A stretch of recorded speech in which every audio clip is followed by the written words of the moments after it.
Ito yung sasakyan na hindi ginamit at na-standby lang ng halos ng isang taon. Nahatulan po ito ngayon mga boss ng top overhaul. Kung bakit ay atin mo nang sisimulan sa simula. Ito na pala yung kanyang tangke na kinalawang sa kaloob-looban. Isa din pala ito sa dahilan mga boss kung bakit hindi na nakaandar ang ating makina. Ang kanyang electric high pressure fuel pump ay nasira din dahil sa kalawang. Ngayon ay nilinisan ko muna ang loob ng ating tangke kasi dumating na ang order natin na high pressure fuel pump. At ito naman po ang nagiging resulta sa paglilinis natin. Ayan na po mga boss, malinis na po yan. Sa paglilinis naman po ng tangke, ang gamit ko lang po ay muriatic acid, suka at saka itong baking soda. Unang gagamitin ng muriatic acid, ito yung makakuha ng talagang totoong kalawang mga boss at saka mga dumi dito sa loob ng ating tangke. Pagkatapos banlawan ito ng suka mga boss. Ang suka naman po ang magpapanormalize ng acidity ng ating muriatic acid. Pagkatapos ay banlawan ito ng tubig. Sa pagbanlaw naman ay tubig gripo lang ang gamit ko. Gumamit lang ako ng hose. Itataboy nito ang lahat ng kalawang na lumambot na dahil sa ating muriatic at sa suka. Hindi mo na kailangan pang i-overnight o patagalan pa sa pagbabad ng ating muriatic acid mga boss at saka suka. Mga 30 minutes lang sa muriatic acid at 30 minutes naman sa suka.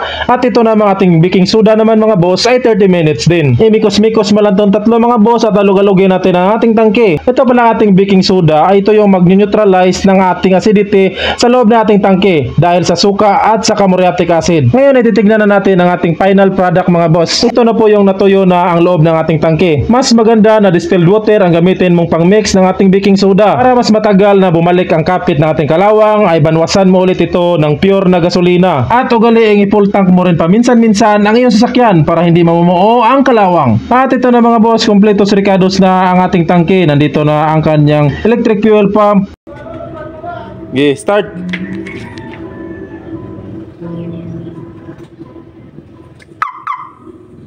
Okay. Para.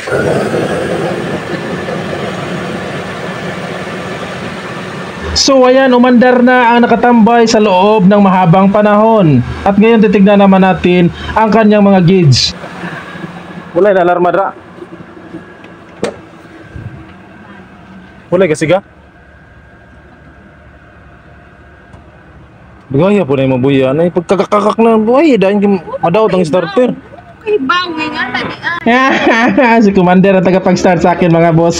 Pinagalitan ko siya, ngunit bumalik sa atin ang galit niya. Ang importante dito ay walang check engine. At ngayon ay pinarib ko sa kanya ang accelerator pedal.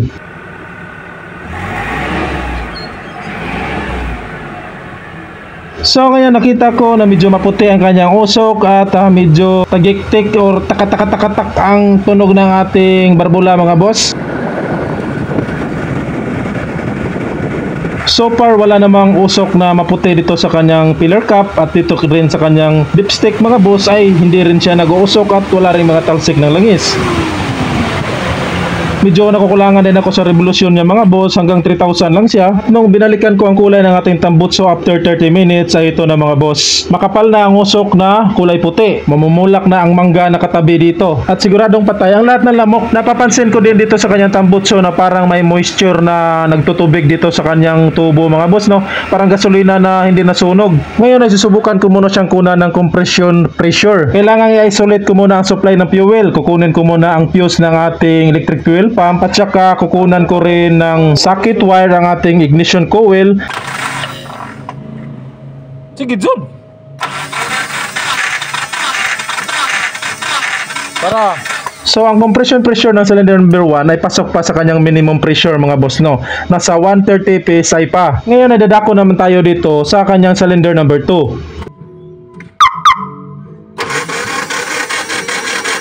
Para! So nasa 30 psi lang ang cylinder number 2 mga boss at hinigpitan ko muna baka maluwag lang siya. Okay, start.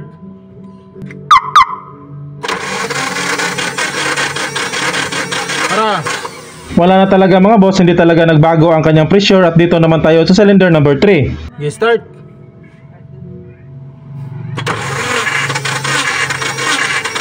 Para. So ang ganda pa rin ang pressure ng cylinder number 3 mga boss, nasa 130 psi naman. At ngayon ay dito naman tayo sa cylinder number 4. Okay, start.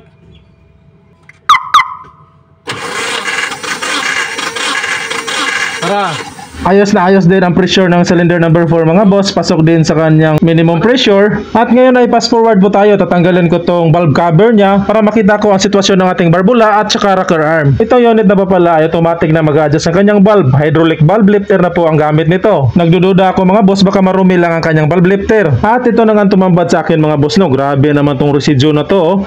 Lah, ano ng kulay ng rocker arm, ng camshaft, ng valve at saka valve spring. Oh my god. Ngayon ay 100% na akong sure na nasa barbula lang ang dahilan ng loss compression. Baka sticky lang ang mga barbula nito or stuck up din ang kanyang mga valve lifter kaya nagkakaroon ito ng mga tagiktik na pagtunog. At ito din po pala ang dahilan ng pagpuputi ng kulay ng ating usok kasi syempre hindi nasusunog ng maayos ang ating fuel. At ngayon ay inisa-isa kong hinugot ang kanyang mga hydraulic valve lifter at ito nga medyo matigas nga siya mga boss, no. Ngayon ay didispone rin natin yun, ayusin at ngayon ay humol ko muna ito sa gasolina para lalambot ang kanyang mga dumi. So set aside ko muna yun mga boss at kukunan ko ulit ito ng compression pressure na walang rocker arm.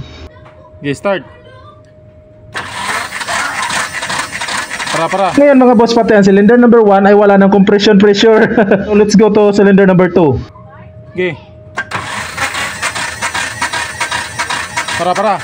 So cylinder number 2, ganun pa rin ang pressure niya mga boss, mga 30 psi lang.